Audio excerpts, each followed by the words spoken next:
Ding dong, learning is here. Hey guys, welcome to HipHughes History. I will be your host for the next 5 minutes. Mr. Hughes, this is Noam Chomsky, and we're going to do 5 minutes out of your life to do the basics on Mitt and Barack. So if you're undecided, you have a clear vision for who you're going to vote for, and no matter what, you're going to go vote, because I said so. So giddy up, let the learning begin.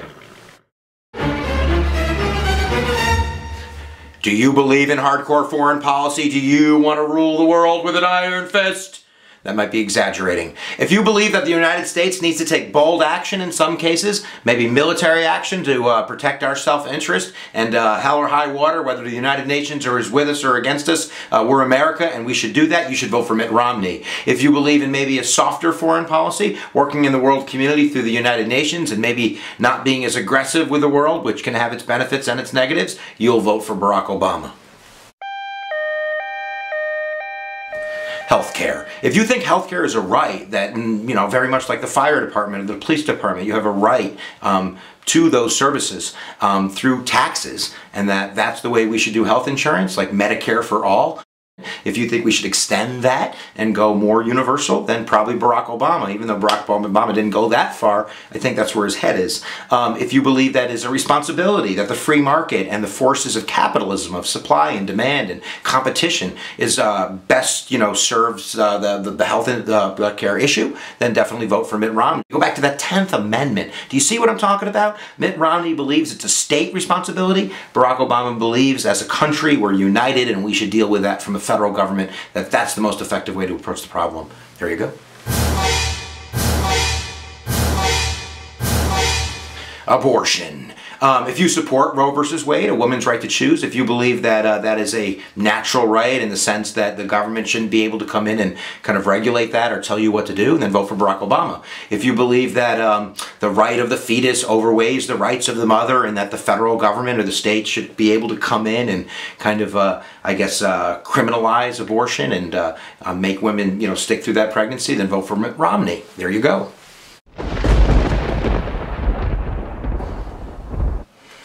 Debt. Oh, do you feel the debt? I think there's two major approaches to kind of, you know, getting out of a recession and dealing with a debt problem. One is called austerity, and that is where you basically kind of trim your waistline. The United States spends a lot of money on entitlement programs like Medicaid and Medicare and Social Security and food stamps and housing. So I think Mitt Romney would probably be your guy in terms of tightening the belt and, you know, increasing production of jobs through supply side economics, giving tax cuts or not giving tax cuts, returning the money to the people who paid the taxes so they can expand their businesses and hire more workers, then you vote for Mitt Romney. The other side of that coin is more of a Keynesian model, and that means that rather than giving, or I say giving, but restoring tax cuts to the people that made that money, really maybe raising taxes a little bit, going up 3% to the 1990s rate, which I think is like 35 or 36% for you know, the top 1 or 2% people making more than $250,000 a year, and then using that money as investment,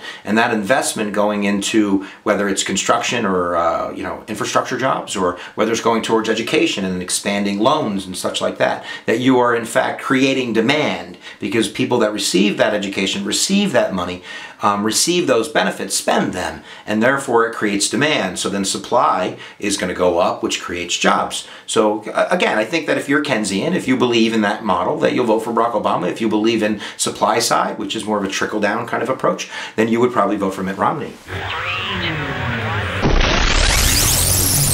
Energy. I think it comes down to global warming. If you believe that global warming, man-made, is real and that we have to take dramatic action as a country, moving from fossil fuels to solar and wind and new forms of alternative energy, then you probably want to vote for Barack Obama. If you believe that, you know, global warming is being blown out of proportion and that, you know, it's more important to think about, you know, domestic drilling and that creates jobs and gets us off Middle East oil, like, which is like bad heroin, then you probably want to vote for Mitt Romney. But really, really controversial things in a really, really controversial world.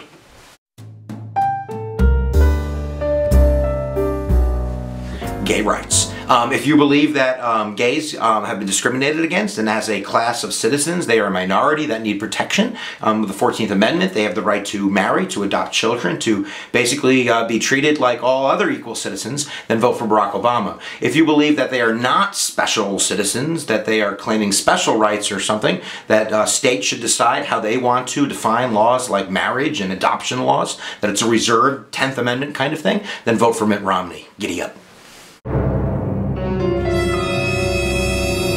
So what are you looking for on election night? You're looking for that number, ding, ding, ding, 270. 270 takes the cake. So unless you have a 269 tie, it goes to the House of Representatives, and then it's President Romney, the GOP controls the House.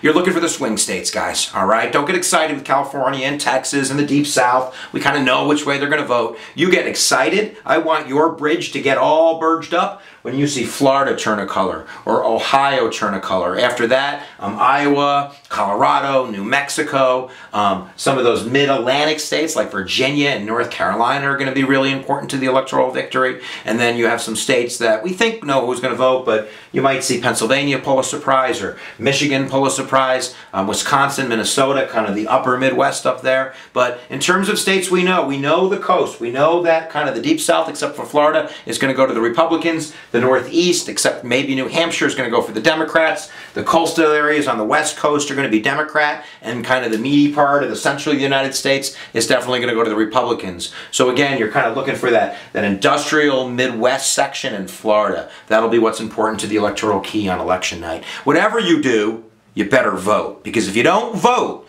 I'm going to have a problem with you. And you don't want to have a problem with HipHughes, that's all I'm saying. Vote or die trying.